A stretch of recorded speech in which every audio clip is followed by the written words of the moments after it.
Watch this video for 1 minute if you love Jesus.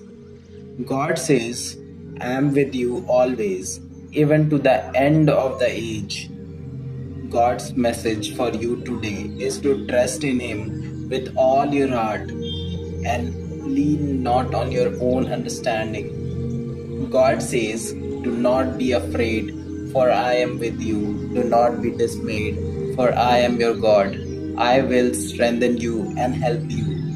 I will uphold you with my righteous right hand. God's message for you today is to be kind and compassionate to one another, forgiving each other just as in Christ God forgave you. God says, ask and it will be given to you. Seek and you will find. Knock at the door will be opened to you.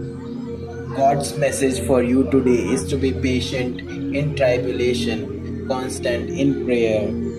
That's it for today. Type your prayers in the comments and get blessed today.